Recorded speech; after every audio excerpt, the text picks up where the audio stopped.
আসসালামু আলাইকুম ওয়া রাহমাতুল্লাহি ওয়া বারাকাতুহু। আপনারা হয়তো আমাকে অনেকে ছিলেন যে আমি দীর্ঘদিন পর্যন্ত এই যে তথাকথিত সেই সুন্নিত দলে আমি চলে গিয়েছিলাম, এটা আপনারা অনেকে জানেন। এবং এই সুন্নিত দলে যাওয়ার পরে তারা যে কত উপরে উঠিয়েছে আপনারা তো দেখছেন। আদর্শগত ময়দানে আমি 2 বছর বয়ান করেছি, এগুলো ইউটিউবে এখনো আছে। তারপর মাইজবান্ডার সহ আদর্শী সহ বড় বড় প্রোগ্রাম আমি করেছি।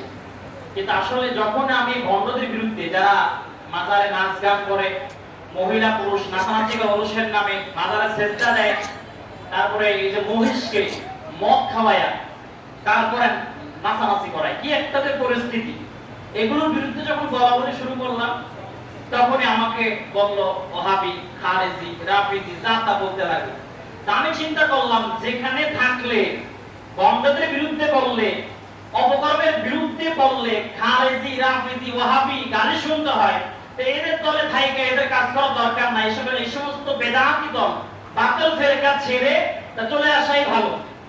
আমি শেষ পর্যন্ত চিন্তা করলাম যে এই শিরিক বেদাতিদের সঙ্গে থাইকে আমি মারা যাই, জাহান্নাম ছাড়া আর কোনো উপায় থাকবে না।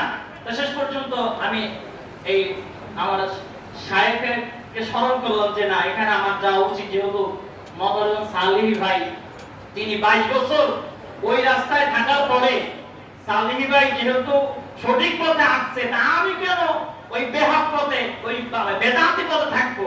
তা আমি শেষ পর্যন্ত আমি আমার শায়েখকে সামনে রেখে আজকে আপনাদের সকলের সামনে ওয়াদা করলাম আর জীবনও আমি এই বেদাতিত দলে যাব না।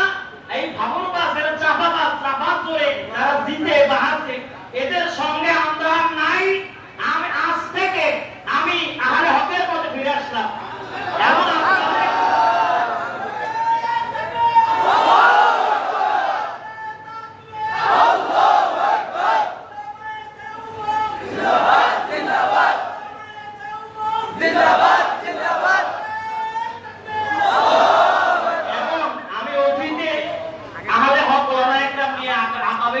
অনেক বাজে মন্তব্য করেছি শায়েখের কর্মনায় সহ, কাউকে বাদ দেইনি। আপনাদের কাছে প্রথমে আমি আল্লাহর কাছে ক্ষমা চাই এবং আপনাদের কাছেও ক্ষমা চাই। আপনাদেরকে এই কষ্ট না বুঝে শয়তানের ধোঁকায় পড়ে কষ্ট দেওয়ার কারণে পুরো জাতির কাছে আমি ক্ষমা চাই। আপনারা সবাই ক্ষমা করে দিবেন, আপনারা আমাকে আপন করে নেবেন। আমি আর জীবনও এই ভুল পথে যাব না। আমি আজকে শায়েখের হাতে আমি তওবা করে আমি এই আহলে হকের পথে ফিরে আসলাম। যতদিন বেঁচে থাকবো এই এখানে আসা যাওয়া করবেন শায়েখের সোহবতে থেকে আমি আমার নিজের বাকি জীবনটা মৃত্যু পর্যন্ত পরিচালনা করতে চাই।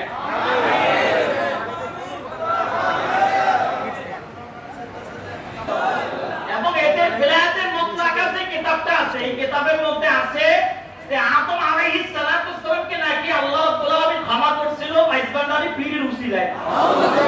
সূরা দোহা 4 নম্বর আয়াতে নাকি মাইজবান্ডারের পীরের নাম আছে।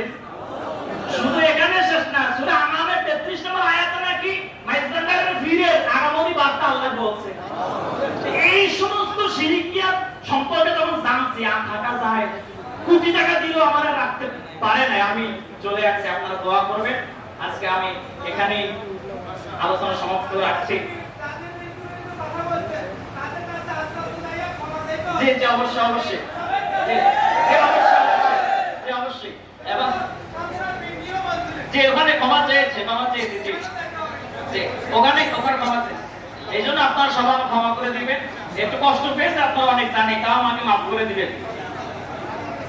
এবং আল্লাহর কাছে আমি আল্লাহকে ক্ষমা চাইলে আল্লাহ তো ক্ষমা করে দেয়, অবশ্যই আল্লাহ ক্ষমা করে দিবেন। আজকে আলোচনা এখানে আমি সমাপ্ত করছি। আসসালামু আলাইকুম ওয়া রাহমাতুল্লাহি ওয়া বারাকাতুহু।